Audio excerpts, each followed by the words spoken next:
The story begins with Li Huowang, a man who wanted nothing more than a bit of peace and quiet. He was injured and sitting beside a woman who seemed out of her mind as she mixed something in a bowl. When she tasted the mixture, she said it was sweet, but he pushed the bowl away and made her fall to the ground, irritated because it was medicinal ointment, not candy. Even so, he decided not to care, believing she wouldn't understand anyway. The woman laughed, finding it funny that he had pushed her, while the surroundings looked like a real hell, filled with lunatics, fools, the debilitated, and creatures that looked more like monsters, as if it were a museum of human abominations. Huowang tried to understand why he was there. Surrounded by such disturbed people, a girl was lying on the ground while a man approached her with bad intentions, and the others laughed at the scene. He was the only one who seemed sane in that place, but at the same time he believed everything around him was fake, just an illusion. While preparing the ointment, he began doubting his own reality, and, overwhelmed by despair, attacked the men with the same tool he used to grind ingredients, convinced that none of it was real. The man he attacked became furious, saying that the master would not forgive such an offense. Huowang, however, replied that the master was insignificant, shocking the others, who heard him insult the highest authority there. Soon a subordinate appeared, asking if the argument was over, and informing them that the master wanted to see him. The injured man smiled, convinced this would be the end of Huowang, while the white-haired girl tried to stop him from going, grateful that he had saved her. The strange girl who loved sweets also decided to follow him. Outside, Huowang only wanted to understand what was going on and why he felt so much anger. Normally calm, he knew he couldn't let those emotions take control and tried to breathe deeply to remain composed. The odd girl kept touching him, and even though he was annoyed, he ended up accepting a candy she insisted on giving him, treating him as if he were her master. When they arrived at the designated place, the environment was engulfed in flames. The master, with his body covered in wounds and a leprous appearance, was waiting impatiently, annoyed that they had taken so long. He jumped with surprising agility and pushed the girl, who fell into a huge bowl. Laughing, he began crushing her with a giant pestle. While she deliriously said he was the best master in the world, he then ordered them to light the cauldron, saying it was time to prepare the pills, and Huowang fell into a trance at the sight. The girl's blood and remains were thrown into a container, forming a grotesque mixture that released an unbearable smell. Huowang did not believe the odor was real, just as he didn't believe that the master with the deformed head truly existed. The master asked if he was calling the Taoist master standing before him fake. Huowang thought even the voice he heard was an illusion, and when the master approached, he screamed internally that none of it was real. Suddenly, the illusion shattered. Li Huowang opened his eyes in panic, lying in a hospital bed and wearing a straitjacket. All he heard was the constant beep of the machines around him. Dr. Li made his rounds and wanted to know how Huowang's hallucinations had been this time and whether anything new had happened. The environment was still the same, and he did the same things as always, but something had happened, and he wasn't sure if he had already told the doctor about the disciple Wang. This time, the master had killed her cruelly right in front of him, and they had used her remains to refine pills. The young man only wanted to understand what these new hallucinations meant and whether they had some significance, but the doctor believed they didn't, and that he shouldn't worry about that. He should instead focus on the duration of each illusion and on maintaining his mental stability. Now that the protagonist had overcome his persistent hallucinogen perception disorder, he needed to remember that none of it was real and that he shouldn't believe in it again. Dr. Li emphasized this, saying that every time he entered an illusion, he had to remember to act in accordance with the events of that place. If he did that, he could be discharged from the hospital as soon as possible. At that moment, a girl entered his room, excited about the news that he could leave if he listened to what the doctor had said. He was surprised to see the girl, whose name was Nana. She quickly sat beside him, and he gave her a ridiculous smile. Nana thought he should stop making that horrible smile, and showed him what she had brought: review materials personally prepared by the teachers. He felt a bit frustrated that she had brought those, and she tapped the books against his head to make him stop complaining.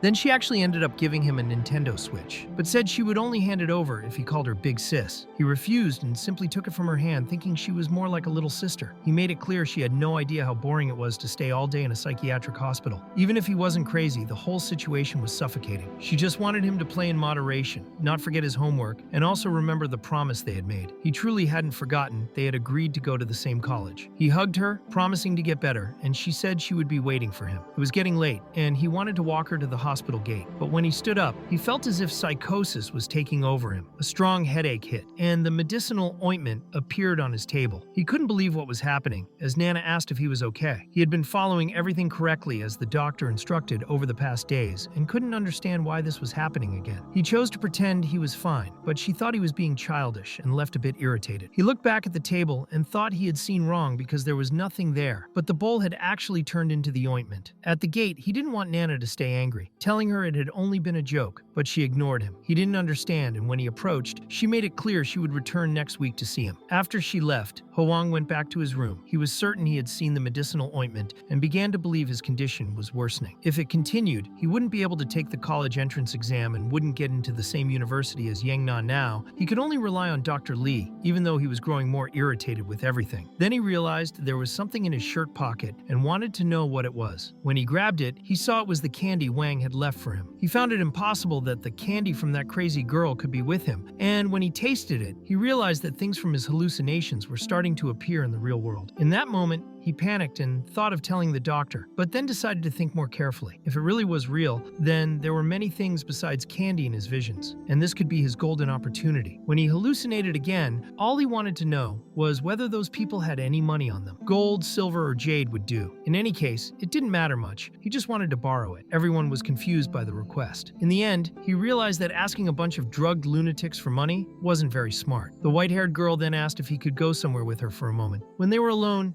she showed him an anklet on her foot and wanted to know if it would be enough to help him. He examined it and saw it was real gold, which was perfect. He decided to borrow it and return it later, giving her a candy in exchange. She was grateful, while the men spied from behind a tree, expecting something more entertaining, which irritated him deeply. The master's subordinate appeared and wanted to know why the men were standing around instead of working. They quickly began moving around. The man then noticed the protagonist and commented that it was a shame he hadn't become the master's ingredient last time. Huowang didn't remember his name, but thought it was something like Xuan Yang, who soon ordered everyone back to work, saying that if they didn't prepare the medicine properly, he would take drastic measures. The protagonist noticed something different about his clothing. A jade pendant, a very valuable antique. Huowang felt like he had won the lottery. That night, around 3 in the morning, outside Xuanyang's cave, he managed to steal the jade pendant from the man. He couldn't believe it had been so easy. If he could take it and sell it, he could pay for his college tuition and Nana's as well. The idea made him happy, but then he noticed a light on the staircase and saw someone approaching. It was Xuanyang himself, wanting to know what he was doing there at that hour. Huang found it strange that he was wearing the same clothing the servants used to prepare medicines. Xuanyang said he was lucky and ordered him to follow, as they were escaping that damn place and had already gotten rid of the guards. Huang questioned him, but received a slap in response. Xuanyang said that if he didn't go with them, he should die right there, because they couldn't let him go back and alert the others. Huowang realized he had no choice, but he didn't care. He believed that he only needed to return to the hospital, where those NPCs wouldn't be able to do anything to him anyway. Suddenly, he opened his eyes and was back, tied up as always. It was already late at night, and the nurse was probably asleep. Because of that, he couldn't see whether the jade pendant or the anklet had come with him, so he decided to check later. He soon returned to the hallucination and noticed the men were gone, concluding they had probably already escaped. He believed they couldn't hurt him, since he thought they were part of his hallucinations. At dawn, a subordinate appeared yelling for everyone to wake up, because the master had ordered them to gather at the Huiyan Hall, and no one understood what was going on. They ended up going to the Qingfeng Temple, to the Huiyan Hall, where the master wanted to know if everyone was present. The protagonist had no idea what that crazy old man wanted. Now, the master announced that at 3 in the morning, some people had tried to escape, including 2 of his personal disciples. He then revealed all 4 of the captured fugitives, clearly furious. The rules of the Shishan Dongshua sect were very clear. Rewards came by merit and punishments came by transgression. So they would be punished, and the protagonist was disappointed to find out they had been caught. The master threw all of them into a pit, but the protagonist still believed it was all just in his imagination, since the scene before him was terrifying, and he tried to calm himself so he wouldn't show fear. He was shocked when some kind of tentacle emerged, heading straight toward him, but at the last moment,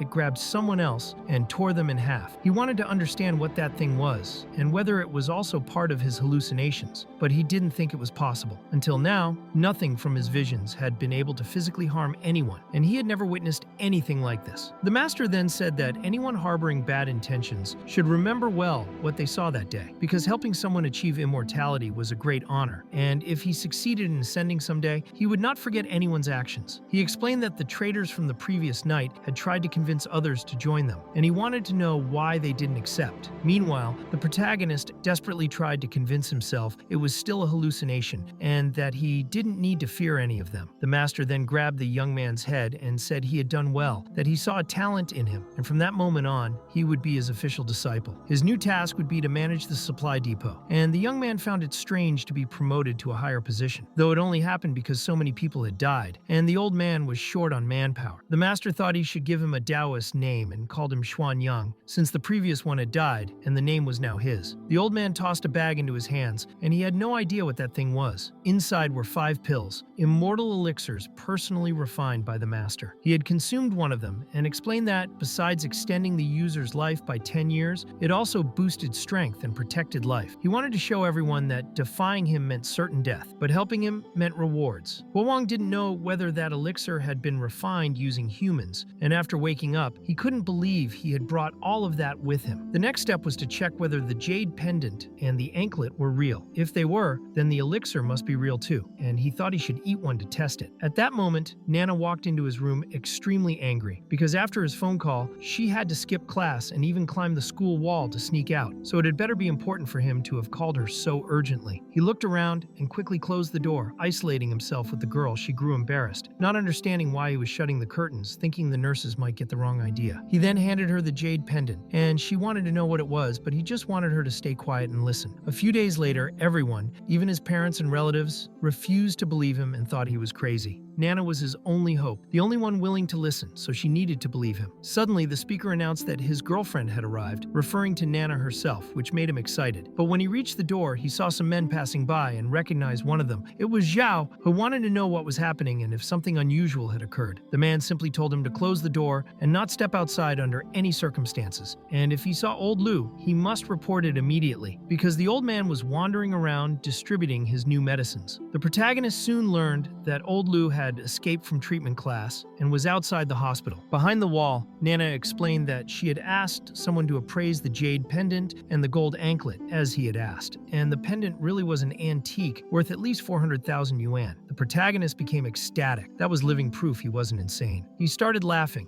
and suddenly hugged Nana, but she momentarily turned into the white-haired girl from his hallucinations. Something he didn't notice, because it was so quick, he thought maybe that was his real ability, and that it might be better not to recover too fast. He asked if she was ready to become a little rich lady, but she said he was talking nonsense, and she didn't want money. His health mattered more to her than this strange ability, and all she wanted was for him to promise to continue treatment and not stop taking his medication. Otherwise, she would never help him again, he promised. But suddenly, an old man appeared out of nowhere. He started bothering Nana. It was old Lu. The protagonist rushed to defend her, but ended up being struck in the face. Bleeding heavily, he only wanted the man to stop. At that moment, he remembered the pills that added 10 years of life and temporarily increased strength. Seeing Nana crying and begging for help, he quickly swallowed one of the pills, and a powerful energy surged from his body. His speed intensified so much that he grabbed the old man by the head and slammed him to the ground, crushing him because he had warned him to stop, but it was as if the malignant energy inside him had taken control. Because of what he did to the old man, he ended up being tied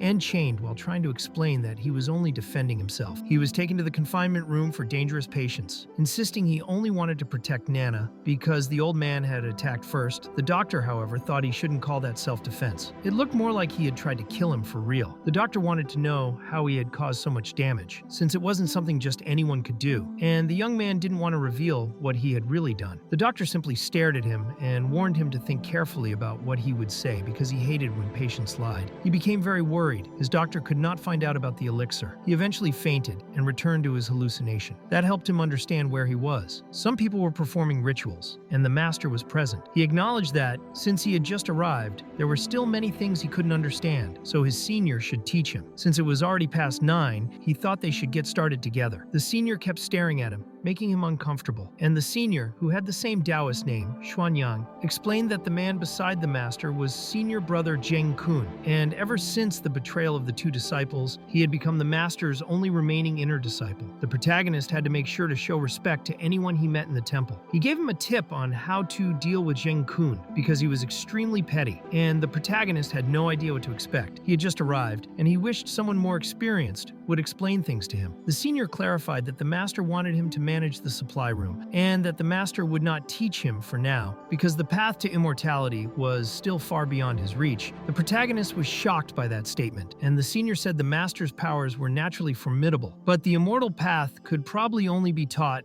by inner disciples like senior brother Zheng Kun. That idea stuck in the young man's mind, the possibility of becoming immortal, and that place really was incredibly valuable. He needed to work harder to earn money from there. Inside the alchemy room of the Qingfeng Temple, the master was extremely excited as a bright light burst out of the cauldron. Suddenly, the pill was completed, and he felt it wasn't bad at all. Seeing that, the protagonist couldn't believe he had been focused only on making money and realized that his perspective was still too small. If he could bring that skill into the real world, it would be something extraordinary. He already had a function to perform, so he figured it was better to learn how to do everything properly. The master called him over, wanting to give him instructions. He asked the protagonist to bring the herb manual known as Bai Ling Miao. At that moment, the protagonist remembered that he was referring to the white-haired girl, which surprised him greatly. Seeing that he hadn't reacted properly, the master wanted to know if he was even listening, which made him feel awful, since it was already too late to fix anything. Suddenly, he woke up. His mother was there at the hospital, and beside her stood Dr. Lee. His mother was extremely worried because his head was bandaged, but in reality, he felt fine and wasn't in pain. She was also a little sad because he had become very thin, and she blamed the hospital food. She had brought the grape-filled milk candies he loved most, and since he hadn't seen her for a long time, he wanted to enjoy every moment with her. Dr. Lee wanted her to meet the family of the old man who had caused trouble for him and Nana, as the old man's family had been waiting a long time for her. The protagonist explained to his mother that he had only tried to defend himself, but the doctor had already told her what had happened that day. She told him not to worry, as she was tough and would support him. Then she said goodbye. The moment she left, his consciousness began drifting back to the other side again, and with his mother being vulnerable, he suddenly forgot how he was supposed to deal with the bald master. The master wanted to know if he was awake, and he confirmed it. But the only thing he wanted to know was whether the master had dropped the matter of refining the pills with Bai Ling Miao. Suddenly, the master grabbed his face, saying it was great that he was awake, and told him to open his mouth. Then the master shoved something inside, something disgusting, known as the black tai sui. The master explained that this so-called black tai sui was a blessing, and once he swallowed it, it would suppress his hysteria. But there was no way he wanted to eat that thing. He tried pulling it out of his own mouth, insisting he wasn't sick. The master then summoned his subordinates,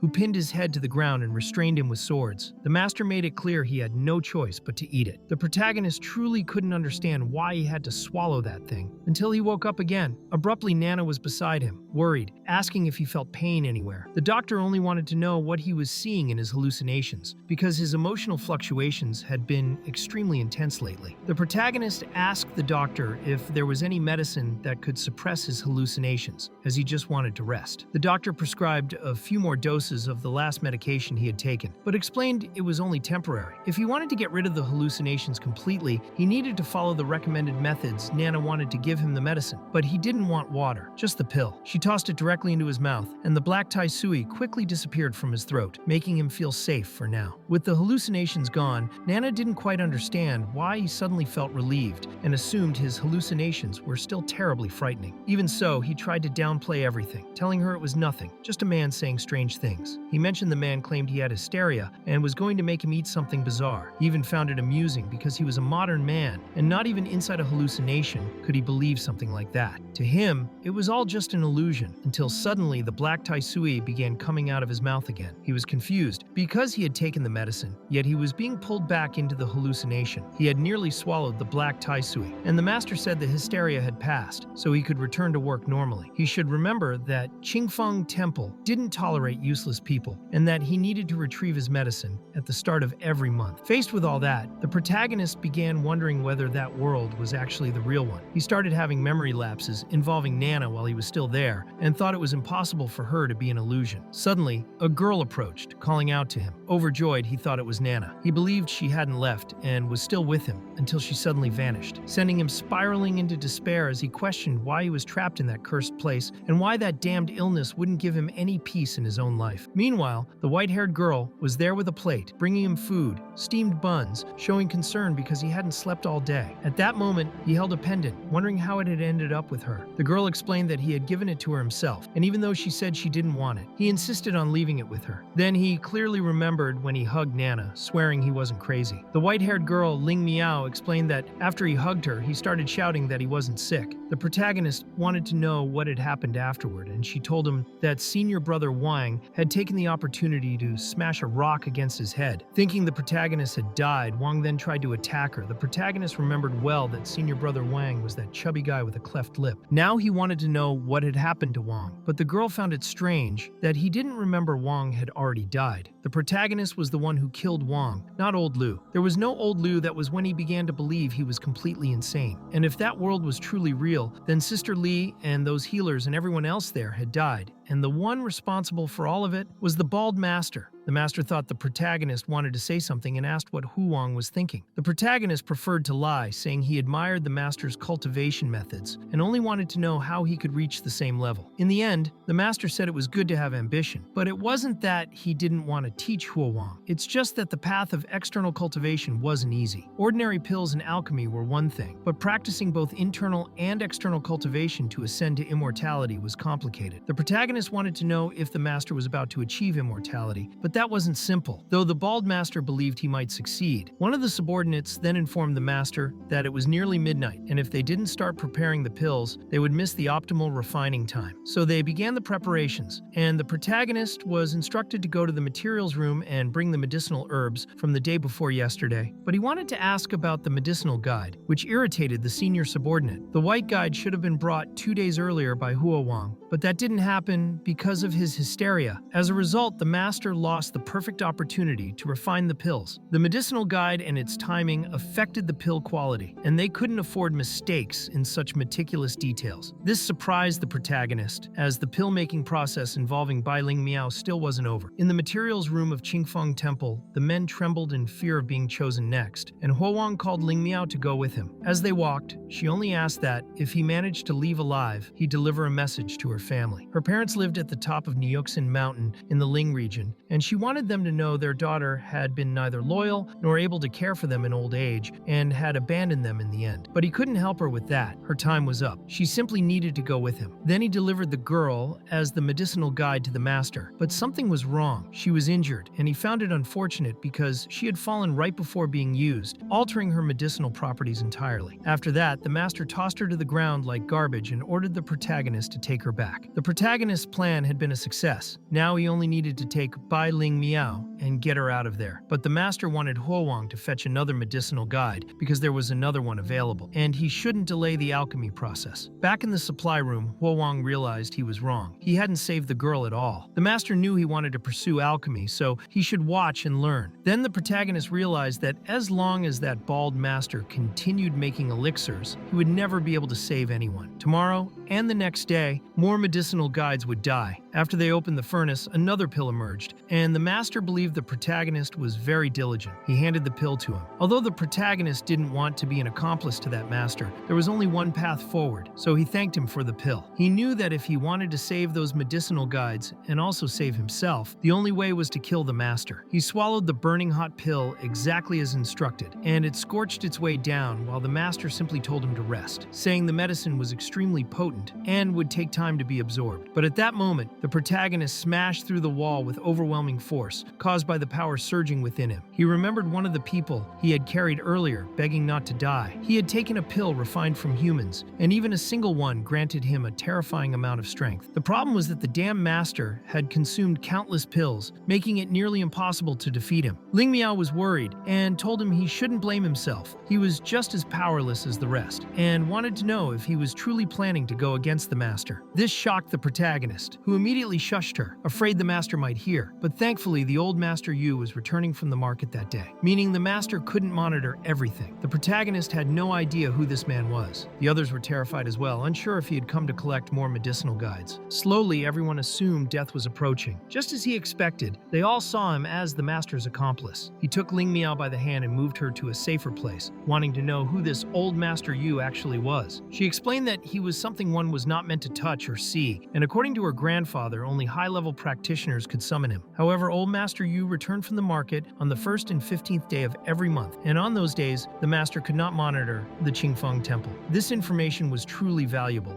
and she wanted to know if Huo Wang really intended to oppose the master. Huo Wang stated that his desire was to eat that man's flesh and drink his blood. Ling Miao told him he could count on her as well. She wanted to help him. Suddenly, a man holding a steamed bun approached, saying the protagonist could count on him too. He believed Huo Wang didn't remember him, a boy born and raised with no notable name, and told them they could call him Goa. He offered them the bun Ling Miao didn't like, that he had overheard the conversation. But Goa insisted he hadn't meant to listen, and only wanted to find Huo Wang for protection, having only caught the final few sentences by accident. She told him he didn't understand any of this, and they couldn't trust him to truly want to participate, but he said admiring the protagonist was reason enough. Huo Wang then asked Goa if he wasn't afraid of him. Guwa replied that he understood. There was no way Huo Wang could avoid doing what he did. At that moment, the protagonist decided Guwa could join them too. All Guwa needed to do was never regret his decision, because Huo Wang didn't want him to meet the same fate as the former Xuanyang. In the days that followed, the protagonist continued looking for a way to kill the bald master Dan Yangzi, but with only 2 allies, it was practically impossible. During that time, he moved the medicinal guides from the storage room to the alchemy chamber one by one, keeping each person's final words in his heart until he reached the guide of the 8 medicines. He had already prepared the medicinal guide, and the master was aware of this. He believed the protagonist was doing very well. As always, he rewarded merit and punished mistakes, and since Huo Wang wanted to learn alchemy, the old man began by teaching him the formula for the blood-nourishing pills. That formula should not be underestimated. Although simple, it was still part of the heavenly scriptures methods. The master handed him the ingredients and the instructions, but the protagonist had nowhere to write them down, so he began scribbling on his own clothes. When the master saw that, he kicked him in the face. Huo Wang didn't understand why that lunatic reacted this way until it hit him. During the morning lessons, they had never used scriptures, nor was there a single piece of calligraphy or any painting in the temple. All knowledge was transmitted orally. That meant the maniac might not even know how to read. If the master couldn't read, then Huo Wang wondered who was reading the celestial scripture he always mentioned. The subordinate didn't expect this. After all, the master was about to pass down a formula from the heavenly scripture and seemed happy believing Huo Wang had persuaded him. But the protagonist had already realized the master's plan. He wanted to raise Huo Wang's value to better control him. Even if he taught him every immortal law in the celestial scripture, it wouldn't matter if Huo Wang couldn't master them. And if there was nothing left to discuss, he would help prepare the ingredients. But Zheng Kun blocked his path and struck him hard from behind, demanding to know what his problem was. How dare he manipulate the master to suppress him, especially when he wasn't even present during the previous chase. Despite being injured and bleeding, the protagonist taunted him again, saying Zheng Kun's talent in mortal cultivation wasn't very good. Otherwise, after following the master for so long, he would have already been taught something. This enraged Zheng Kun, who believed Huo Wang was seeking death and prepared to attack again. The other Xuanyang couldn't understand why Huo Wang was so disobedient, since he had told him to respect Zheng Kun. But Huo Wang knew Zheng Kun couldn't kill him. If another disciple died, they wouldn't be able to maintain that place. Also, Master Yu was watching from the other side, though Xuanyang had no idea he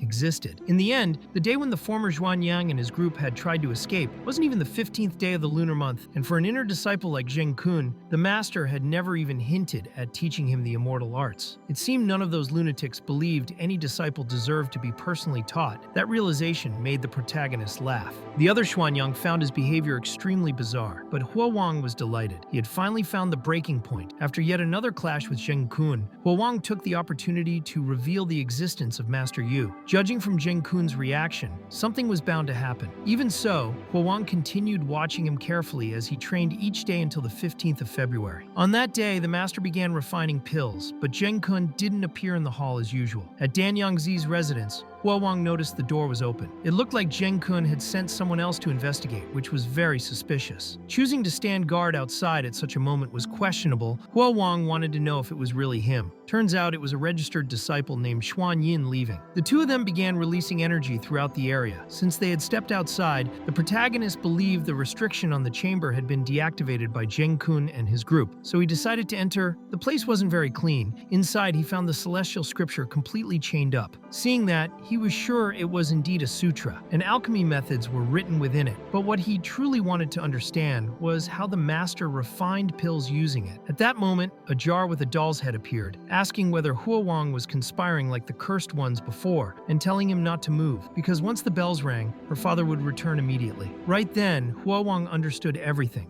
and he didn't care if she called her father. He planned to take the chance to tell the master that she didn't fully understand the celestial scripture and wanted her to imagine his reaction when he discovered he had been deceived all along. The creature was stunned and asked how he had figured it out, but he had simply guessed that she was the one interpreting the celestial sutra for the master. She tried to defend herself, saying it wasn't her fault. She couldn't understand the celestial scripture completely, but was forced to read it for her father. The protagonist found it odd that she wasn't afraid of the master finding out, but she didn't see a problem. After all, the master was illiterate and believed everything she said. That formula that used humans to refine pills had been created by her, though she never wanted to hurt anyone.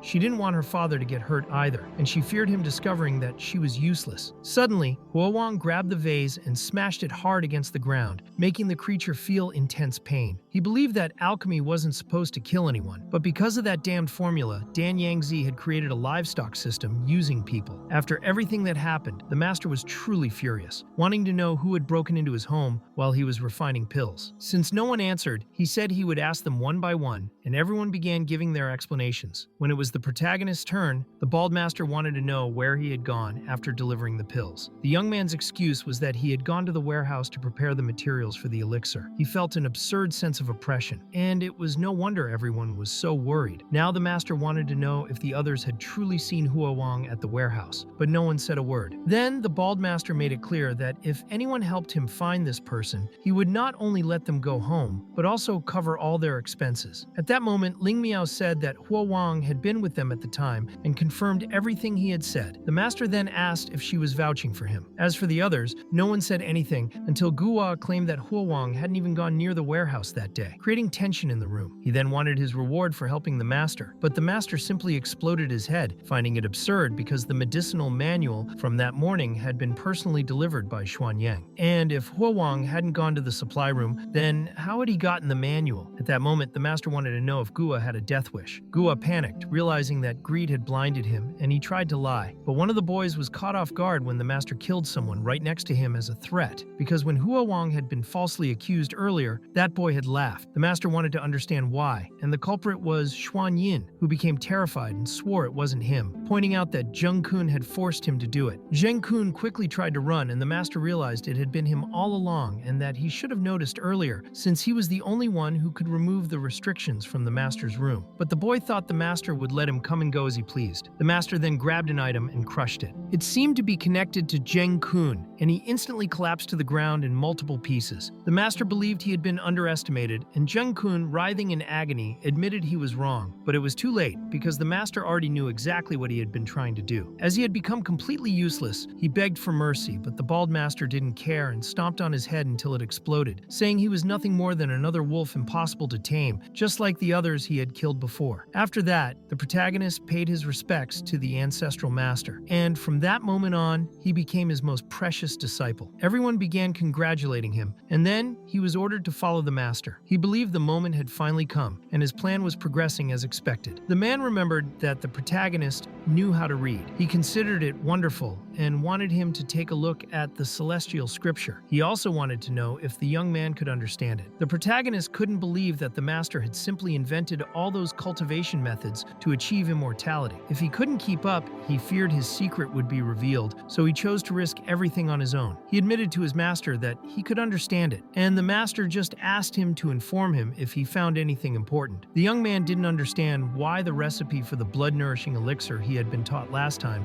wasn't in the scripture, and the master couldn't understand either. The protagonist pointed out that the celestial scripture was actually a set of internal cultivation techniques, and the higher command was that it must be practiced before the old year ended and the new one began, consuming and combining various kinds of external elixirs simultaneously during cultivation. Only then would it be possible to absorb the spiritual energy infused into the mortal realm by the heavenly Tao and achieve immortality. He then showed everything necessary to refine his soul, but there was a medicinal ingredient called Master Yu, and he wanted to know what that was. In the end, the bald master realized it was no wonder the girl in the vase had said that the celestial scripture kept changing and was impossible to memorize. No wonder he still hadn't become immortal after all this time. She had been deceiving him all along, and since she had tricked him, he didn't want the protagonist planning to do the same. But the protagonist didn't want to deceive him, and made it clear that this was indeed the path to immortality, and he also wished to become one. The master thought that was great, and first wanted an explanation for that cultivation technique. He would wait until the dominant master returned before refining more external elixirs, and this time, he and his disciples would ignite immortality together. Fortunately, the protagonist had read many novels. Otherwise, the set of techniques he created today would have been easily recognized as incorrect by the master. Several people went to talk to him, including Ling Miao herself, and he just wanted her to stay calm, because he had returned safely. The promise to escape would be fulfilled, and everyone would be able to go home soon. Everyone considered him the new master, but he didn't understand why, since if it weren't for the help of everyone in the Zhengyi Hall, he would have died. He believed he should bow and thank them, and he never imagined that, in that world, he would actually become a companion to such strange people. He had something to ask everyone, related to the possibility of escaping successfully from that temple. He wanted to know if they knew any other rumor or tale, something the old man had mentioned. Besides the protagonist, Ling Miao had heard Grandpa mention a bad thing, and this thing was called Grandma. He thought Grandma didn't sound like anything special, but the girl became worried that Grandma might hear her, because she truly was a bad thing. First of all, her appearance in front of others was different. Some people said she looked like a monster with long ears, while others said she looked like an elderly dead person. If they said Grandma often, she would come after them, and if she found them, they would become one like her. Now Ling Miao wanted to know if the information seemed correct. The protagonist thought that world was insane and full of strange, inexplicable things, but also believed the information about Grandma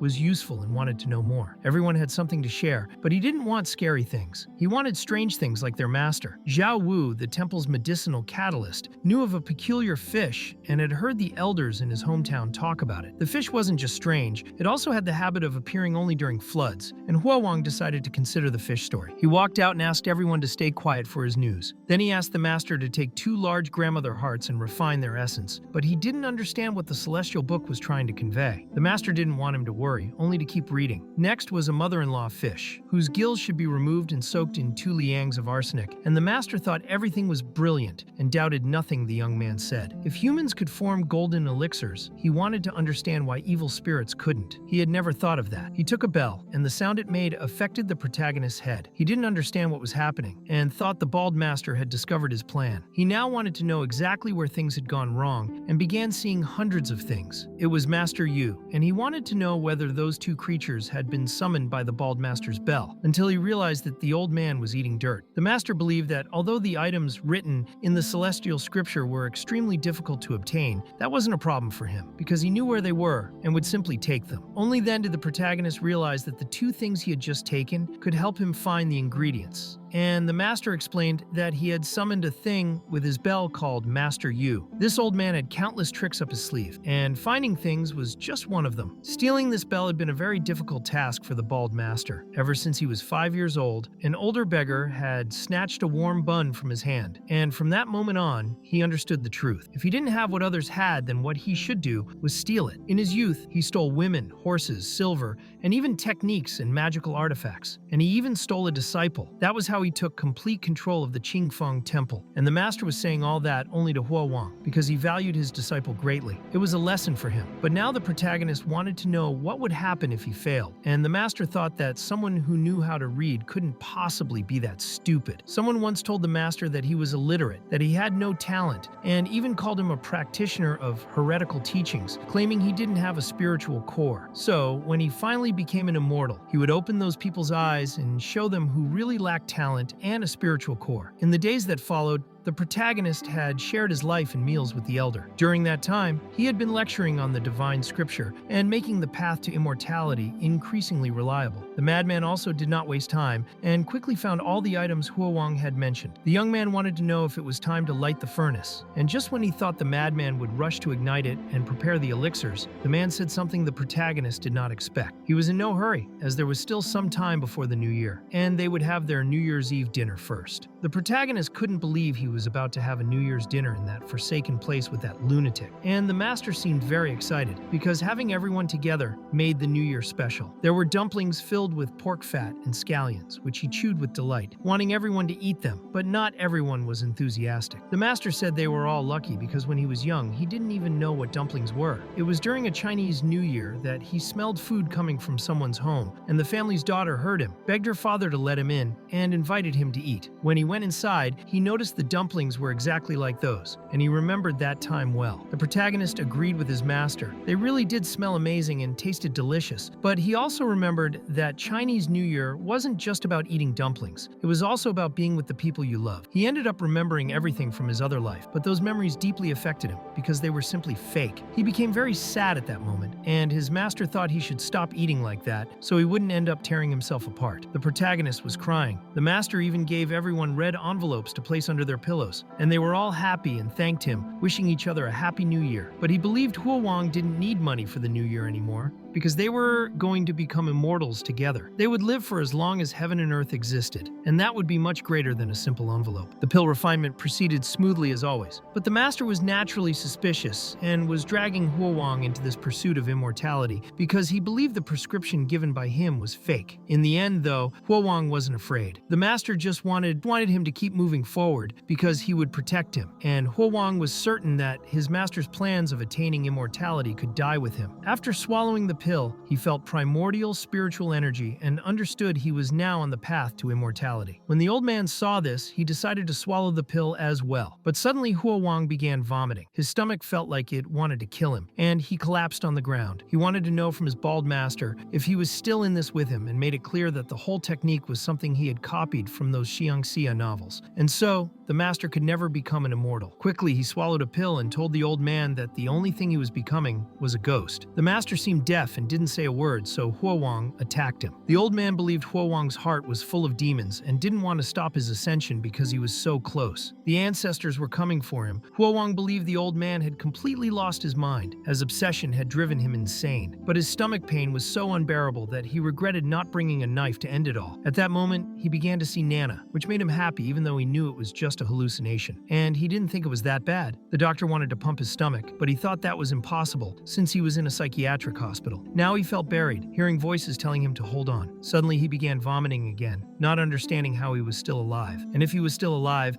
then he believed Dan Yangzi must still be alive too. In the end, 3 flowers bloomed at the top of the master's head, and Huowang believed that was his ascension to immortality. He felt happy for him, until suddenly, while he laughed fully immersed in that vision, the master's head exploded, covering Huowang in blood. He froze in terror, seeing part of his master's face lying on the ground. At that moment, he began to laugh uncontrollably because he saw that Dan Yangzi was dead, but the strangest thing was that he didn't understand why he himself was still alive. He wanted to understand what he was supposed to do next. To make things worse, the man's subordinates arrived, wanting to know where their master was, and Huowang pointed to where he was, showing his entrails and saying the other corpses belonged to their senior brothers. The men were shocked, and Huowang showed them the master's face in his hands to prove he was truly dead. Dan Yangzi had killed countless people in his life and should have died long ago, but Huowang hadn't killed him because of that. It was personal. Even so, those men abandoned him. He took the opportunity to inform the others that the master was dead and that they were all free now. Everyone was stunned by what they were seeing and began following Huowang because they could finally go home and celebrate the new year. However, as they were walking, they heard a sound, and suddenly 3 young men appeared, wanting to fight. As they were after the celestial scripture, Huowang only wanted them to leave him alone. He couldn't believe everything was happening because of that damned scripture. Huowang tried to explain that the book didn't lead anyone to immortality, that it was just an ancestral scripture, and that they should join him to leave that place. But those men seemed possessed by some kind of demon. The young man decided to give up and told everyone that if they wanted wanted to go home, they should follow him and not linger curiously inside. When they finally found the exit, they couldn't believe they were actually going home, and the sun had already risen. Huo Wang had spent the whole night with the master in the alchemy room, and Ling Miao wanted to go with him, but he wanted the girl to gather the last words and addresses of everyone who died there, and once she left, she must not forget to hire an escort to deliver them back to their families. Ling Miao was confused, noticing he wouldn't return home, but he had no home there. He had nowhere to go. That day was the first day of the same home, and he hadn't yet eaten the disgusting tai sui of the month. The effects that suppressed his hallucinations might fade, and even if everything was fake, it was fine for them. He only wanted to see Nana again. Ling Miao tried to convince Huo Wang to leave with her, and many others couldn't abandon him. She offered her house, saying it was spacious and that the east wing was empty. But at the same time, he saw Nana, who didn't want him to give up on himself. Not only was she there, his mother was too, watching him desperately as he died. He hallucinated more and more, hugging Nana as she begged him to promise not to give up. He promised, and she told him he should retrieve the scriptures and keep his word to those people that he would leave. So he decided to listen to her. But before leaving, Huo Wang decided they should gather all the food in the place so they wouldn't starve on the road because he still had something to take care of. Something strange was happening. He couldn't find the tai sui anywhere. It seemed like it had escaped,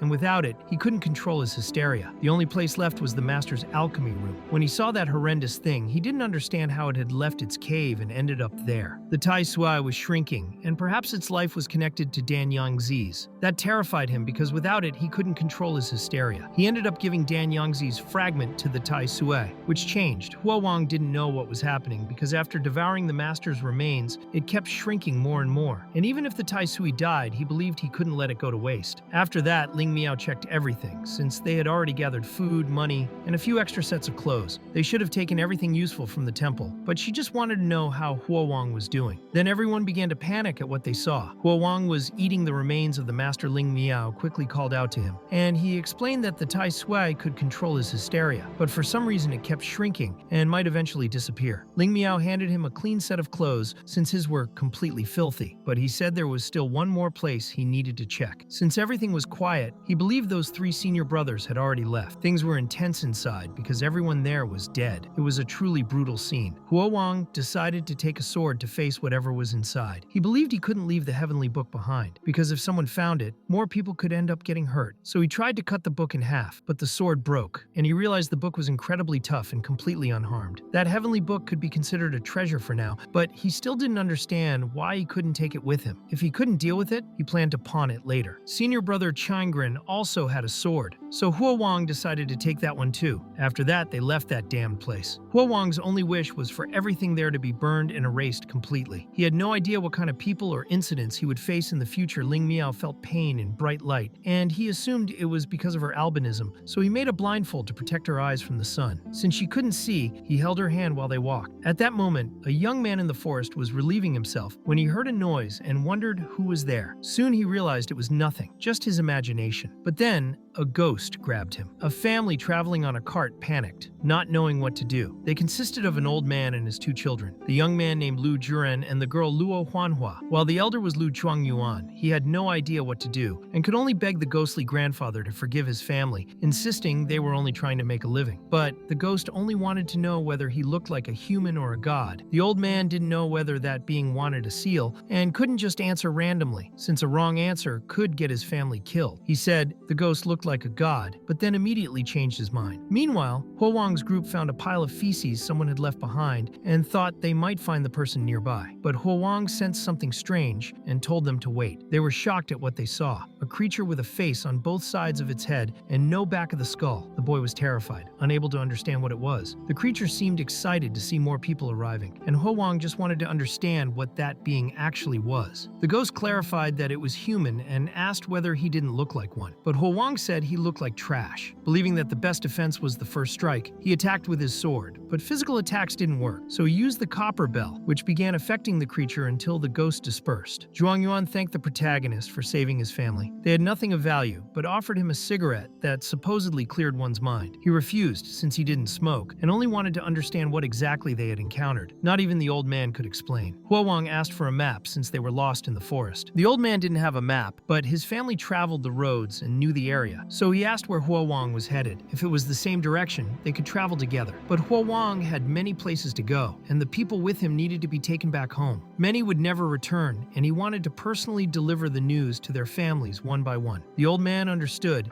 and made a simple drawing on the ground showing where they were and the nearby places. That was when Huowang realized the world resembled the era of the 5 dynasties and 10 kingdoms. Believing there was no unified country or central government, he wanted to go to the kingdom of Liang. So the old man explained that it was a distant place that had been at war with the Nanping kingdom for years. If Huowang wanted to go there, he would need to pass through Jianye, and they could travel together up to that part. Huowang agreed, and the old man could guide them. Even so, an evil presence was watching from afar. As they walked, the old man explained the times were hard, especially after a severe drought. Nanping had suffered a massive flood, and now people struggled to survive. Zhuangyuan's family were performers, and were struggling too, since not even the rich were hiring shows anymore. But the old man believed Huowang was young and powerful and would have a promising future. Huowang wanted to know if there were any renowned sects in that kingdom, one with special abilities like his. The old man said there was a city like that called Xijing, and that he could ask anyone there for information. Soon they arrived at Wulagang, where there was an open space for performances. Huowang lay down and wondered what the sects in Xijing were like, since looking for disciples didn't seem very reliable. Then the white-haired girl called him to show him the mirrors people used there. It was the first time Huowang saw his own face in that world. Back in the hospital, he had still been in high school. Now he looked much older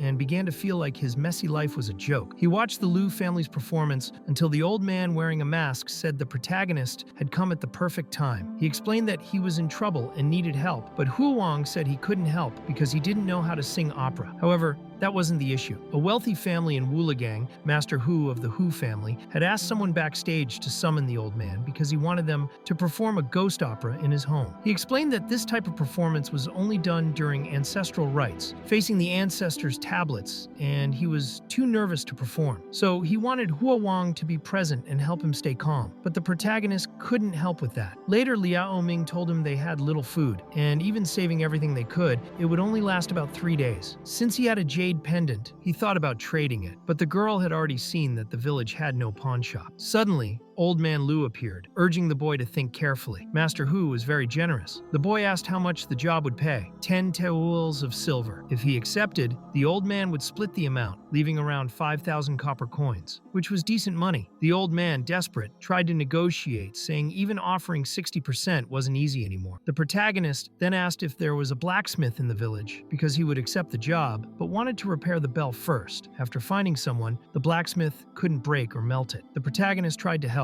but nothing worked. The blacksmith thought it was strange and wondered what kind of copper had been used to make that bell. The old man stressed that they might make Master Hu impatient, so the protagonist decided to try again alone. He swallowed a pill, and suddenly a powerful energy filled the place. He repaired the bell quickly. After testing it, it simply worked. Even if only one Yu Grandpa had been summoned, he began eating dirt like the bald master, and the protagonist wanted to know if the creature understood him. He asked whether he could use it, and the entity said yes, at the cost of 3 months of life. But the protagonist found it too expensive and spat, deciding he would need to use it sparingly in the future. In the Hu family's ancestral hall, the old man was happy that the protagonist had arrived. Master Hu said that in previous years, he had hired other groups to perform the ghost opera, and nothing had happened, so he told Huowang not to worry. Hu Qingche was counting on the two of them that night, but during the performance, the protagonist grew drowsy. He couldn't fall asleep while working. Suddenly, the singing stopped, so he went to check. There was a ghost inside. The ghost said it was a beautiful performance, and that everyone deserved a reward. Then he began throwing coins everywhere. The girl's father covered her mouth because the ghost had heard her voice, and began throwing many coins right in front of her. After that, he entered the room, wanting them to continue. The protagonist didn't understand and asked the old man whether the performance wasn't supposed to stop. He wanted to know why the old man was standing still. He should continue singing since their benefactor had rewarded them so generously. humorously. The old man quickly understood and resumed singing immediately. The protagonist couldn't figure out why that thing had appeared and wasn't attacking. What did the ghost actually want? The ghost listened to the singing excitedly until things turned hazy. Then the ghost approached the old man's daughter, who was terrified. He took something from inside her that looked like a candle and began eating it while she watched, horrified. Huowang cut off a piece of the candle, believing that if the creature didn't share humans' disgusting habits, then it wasn't eating candles. It was eating the fear born from people's hearts. The ghost grew angry, so the boy told the old man not to stop singing. Then the ghost asked the protagonist whether he thought it looked more like a human or a god. The protagonist said it looked like a demonic spirit formed from a double-yolked egg and tried to strike it with his sword. Suddenly, he's struck by that ghostly figure, making him drop what he was carrying. He pulls hard and grabs the celestial book. He truly didn't expect that. Whatever that thing was, it feared the celestial scriptures. Naturally, he took advantage of the situation. So the young man kept walking toward the creature with the book, and it continued to retreat until he decided to throw the celestial book at it, but the creature simply phased through the wall. The old man handed the young man a sword, and at that moment, looking completely ghost-like, he wanted to know from the protagonist whether he looked more like a human or a god. The protagonist was shocked because that Master Lu was fake and shouldn't have been able to take his sword. Now, with both hands full, the ghost rammed right through him, but that was when Huowang realized there was nowhere left to run and used the bell to defeat it. The ghost collapsed quickly. He believed it had died until it appeared floating there again. He rang the bell once more, and then the ghost split into two, endlessly repeating the same phrase like a chant. The protagonist just wanted to know what that ghostly thing was and whether it would ever end. That ghost believed the villagers had come to receive the god of joy, and it seemed the protagonist had fallen into the trap. His face now completely shattered. He couldn't think anymore and saw something trying to burst out of the sky. His eyes were badly injured, and he couldn't close them until suddenly he managed to break it. Their operatic chanting hadn't stopped since then,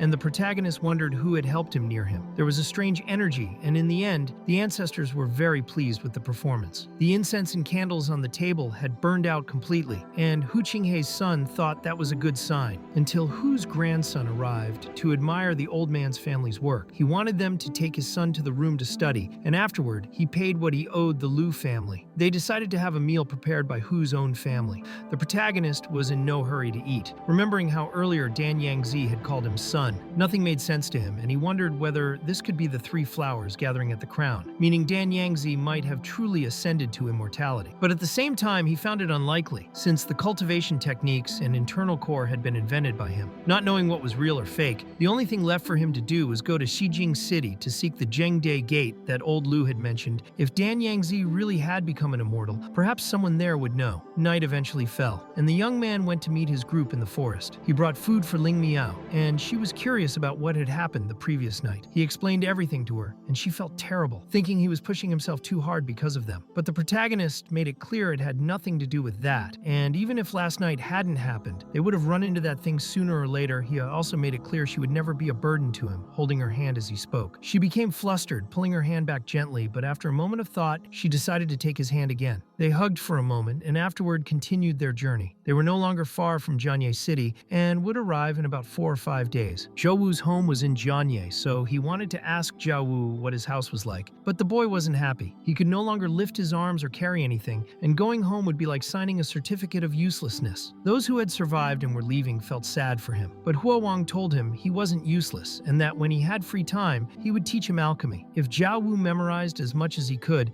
become a doctor and wouldn't starve just because he couldn't do physical work. But Zhou Wu didn't want to learn alchemy. He wanted to learn how to read and write, and everyone there shared his interest. The protagonist didn't understand why they all wanted that, but the old man also wanted to learn, and since everyone seemed eager, Huowang decided he would teach them all. The old man hurried off to speak to his children, saying he wanted all the silk they had. His daughter brought him what was left, and he was saddened because it wasn't much. The old man's daughter was upset. She wanted more money, and her father had just given more than half of it to the protagonist. Her brother scolded her. As their father didn't like being questioned, the old man had prepared a learning gift, but his children didn't understand what he meant. He wanted the young man to come with him, and when they saw Huowang, they were to do whatever he said. The boy was curious about what he and his father would be doing, but the old man man told him not to worry. The protagonist was a good man, and depending on the situation, he might not sing opera anymore. When they arrived, he saw Hua Wang teaching, and the old man wanted to talk to him, but Hu's grandson showed up excited to sing opera with them. The old man thought the boy should go back so his family wouldn't worry, but the boy didn't want to go anywhere except sing opera with them. Lu's son could not forget the expression of strain on his father's face when the young master of the Hu family begged to learn opera. He had never considered what singing opera really meant, but soon understood. The young master's father thought it was all a waste of time. He had spent a lot of money hiring a tutor to teach the boy singing, reading, and writing, none of which he had studied properly, and now he wanted to become an opera singer. He also said opera singers were the lowest class, and that if he learned from them, the upper class would be learning from the lowest. The young master didn't know how to respond and suddenly received a slap across the face. Now he understood why his father never let them interact with the host family after each performance, and saw how the world looked at opera singers. Meanwhile, the protagonist ran, wanting to know where he was and where Ling Miao and the others had gone, until he found a light and decided to take a look. He tried asking those people something, but they were his mother, Nana, and Ling Miao herself, leaving him deeply confused. He couldn't stop walking, as if his legs no longer obeyed him. Then he saw a massive, strange-looking creature that treated him like a catalyst and said they would now achieve immortality together. At that exact moment, he opened his eyes in terror. Ling Miao was beside him, asking if he had another nightmare. In the end, he had just fallen asleep without realizing it. She handed him some steamed buns to eat. Seeing them, he wondered how she had managed to get them with no money. She explained she had pawned her gold anklet, and he was confused. He had given that anklet to Nana. Ling Miao was very worried. He was working too hard, and she couldn't help much, so she wanted to contribute however she could. While eating the steamed bun, he told her she had already helped plenty, and once everything was settled, he would buy her an even better gold anklet. For now, all she could do was wait. At the Donglai Inn in Jianye City, Hua Wang was having a meal with Ling Miao and Lu. He thought Zhao Wu, who was heading home, might find a security escort agency to deliver the notes to several places. But Zhao Wu suddenly appeared and told the protagonist he hadn't gone home, surprising him. The main reason was that his father despised him for being crippled, and with him was Chun Xiaoman, a catalyst from the Qingfeng temple. Hua Wang believed that even a tiger wouldn't eat its cubs and thought the boy's father had the wrong idea. But Xiaoman was furious. His own parents had sold him for a few taels of silver, as if he were livestock, without even looking back. Some people, he said, were far crueler than tigers. In the end, Hua Wang wanted to know whether Xiaoman still wanted to go home, and he did. He wanted to make his father pay for what he'd done. Zhao Wu wanted to remain on the road with them, and after eating, they all decided to rest. Hua Wang climbed a tree, but then the old man appeared wanting him to eat a bit of steamed bread before they left. He mentioned that one of the men had vanished from the camp and even offered to help search, but the protagonist refused, not wanting to trouble him,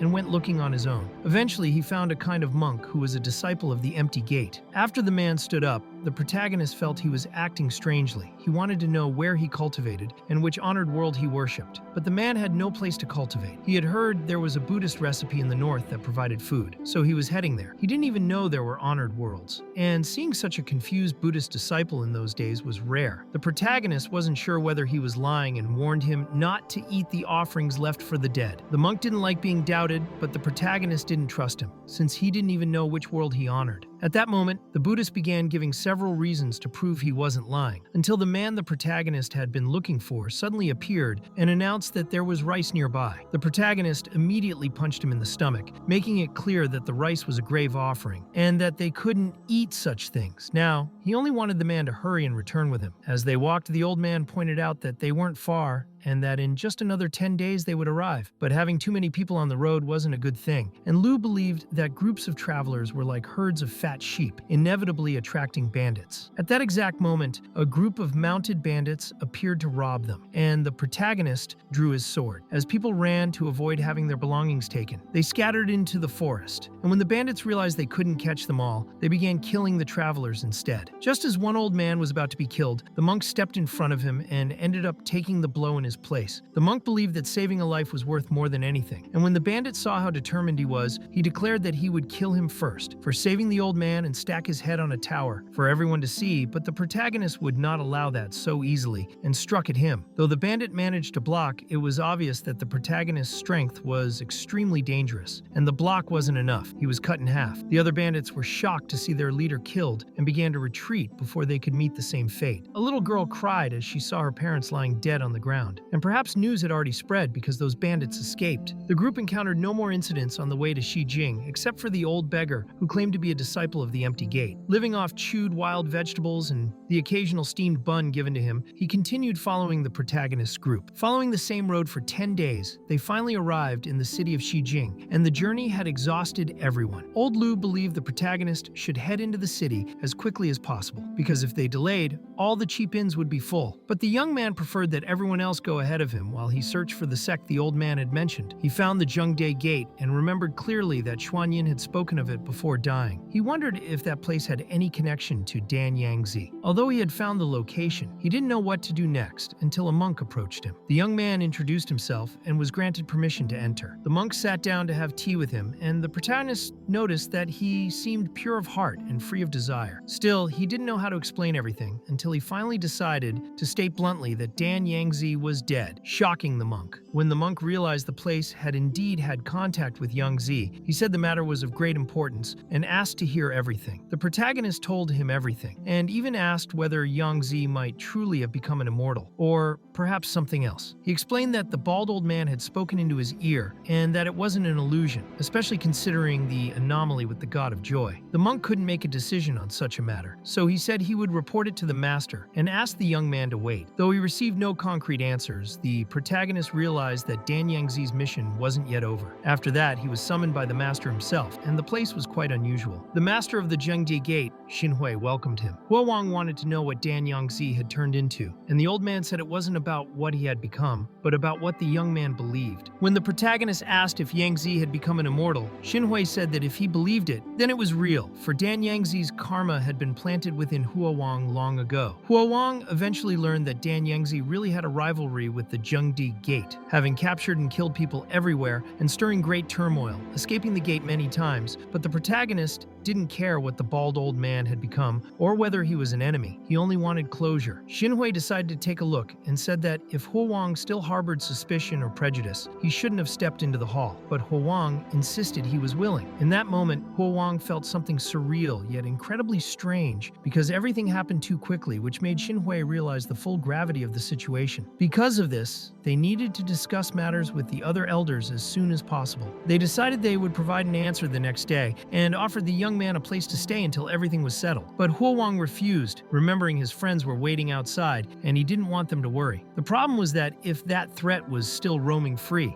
it posed a hidden danger not only to him, but to the entire world. As he left, he noticed something odd on Master Xinhui's bald head, but chose to believe he was just imagining things. When he returned to the inn, everyone split up and began questioning the locals about the Zhengde Gate. Because they knew this involved Dan Yangzi and had to be handled cautiously, they then shared all the information they gathered with Huo Wang. His companions couldn't hide their curiosity about why he insisted so much that they ask about the Zhengde Gate, but he didn't want to tell them that perhaps the bald Dan Yangzi wasn't truly dead, as he didn't want to frighten them further. So he only said it was nothing important and thanked them for their efforts, telling them to rest because he would head to the Zhengde Gate that same night. There, they explained they would perform a universal liberation ritual to free Dan Yangzi's soul, but first they needed to cure Huo Wang's restless mind illness, which angered him because he didn't consider himself sick. He demanded an explanation from Master Xinhui about what he was supposed to do to calm his mind. The old man then showed him the scriptures of the 5 empty skandhas and said that all he needed to do was recite them 3 times a day, morning, noon, and night. Huo Wang found it strange that no special techniques or strict diet were needed, but followed the instructions anyway. As he repeated the verses just as the master had recommended, he became sleepy and even dropped the book onto his face. He hadn't imagined that reciting those words would be so effective, but in the following days his sleep improved greatly, and he began to believe that after resolving the matter with Dan Yangzi, he could finally find the Black Tai Sui and stabilize his condition to live a peaceful life in that world. Until one night, he sent someone outside his room and went to check, discovering it was a disciple of the gate. Unsure if he was being watched, he began to distrust what was truly happening there, but he couldn't follow the man openly. Instead, he made a small hole in the wall and peeked through it, spotting a woman kneeling in prayer. Moments later, a monk appeared and tied a black cloth over her eyes, and then several men entered the room. Huo Wang was stunned, unable to believe what he was witnessing, until he was caught by the same monk who had received him earlier and realized he had been discovered. The monk seemed already aware of what the young man was was thinking about the disciples' impurity, but said that Huo Wang should also ask himself why those worshippers prayed so late at night to the honored world. He explained that if someone wanted a child, they would help grant one, saying the Zhengdu Gate was only performing good deeds. Huo Wang found all of it extremely strange and felt that the monk was over-explaining himself, as if unable to control him, and deep down he hoped the great liberation ritual would be useless because he no longer trusted that place. The monk said that before entering the empty gate, he had been just like Huo Wang, and explained that both the deep gate and the empty gate were, in the end, the same, asking him not to judge what he did not fully understand. The next day, the universal liberation ritual was about to begin, and they told Huo Wang not to wander around in the coming days. But while walking, he was unexpectedly approached by the old beggar, who recognized him, leaving the young man wondering why he had appeared there at that exact moment. The beggar made it clear that the masters of the Zhengdu Gate were good people who had allowed him to enter and work there, and now the protagonist wanted to know how he was doing. The old man said he felt well, because now he had food and warm clothes to wear every day. Then he decided to take Huo Wang to the place where he worked, dragging him along. However, something about the whole situation struck the protagonist as extremely suspicious. The beggar showed him the area where he worked, which involved moving broken stones, and seeing so many statues, the protagonist believed the sect was selling them to devotees as a way of making money. The beggar then decided to show him a different place with a closed door, and when they entered, the scene looked like something out of a horror movie to the protagonist. Countless blood-soaked bodies fused together into one enormous monster. Huo Wang wanted to understand what was happening, but the beggar insisted that he just look properly at the statue. Huo Wang refused, finding nothing interesting there, and now believed that old Xin Hui had lied about the so-called Great Universal Liberation Ritual. He thought they were simply afraid he would uncover the truth, and he now believed that the Zhengdu Gate was actually a den of demons. Suddenly, everything in his vision started to become distorted, forcing him to run and escape that cursed place, when a monk appeared in a ghostly manner, making it clear that Huo Wang's mind was not at peace, and that everything had become difficult to perceive. The protagonist found himself forced to flee from attacks coming from both behind and ahead. Since he had already come this far, he had no choice but to fight. He cut the monk in half, surprised by how absurdly easy it was. Then, all the monsters stopped moving, and the structures around them began to collapse, convincing him that everything there was beyond his ability to handle, and that he needed to escape immediately. He began leaping in every possible way to get out, until Master Xin Hui appeared, though he no longer seemed strange. Even so, the protagonist refused to let him stop his escape and attempted to cut him down. But Xin Hui moved so quickly that Huo Wang couldn't even see it happen, and his sword vanished from his hands. He had no idea what had occurred. The blade was now in the master's hands, who said that the young man's 6 senses had been contaminated by dust, and his 5 skandhas were not yet empty. Therefore, it was best to avoid using deadly weapons. All the monks began to surround him, refusing to allow him to flee. But Xin Hui told everyone not to panic. They only wanted an explanation, since the young man had attacked monk Jian Wei, and Xin Hui now wished to understand the reason for the assault on the gate, and why Huo Wang had been so negligent with the care he had been given. But the protagonist said Xin Hui didn't need to pretend anymore. He had seen everything clearly in the corridor. Xin Hui then asked what exactly he had seen there. Yet, all of a sudden, the protagonist became confused, because the giant mass of flesh had simply vanished.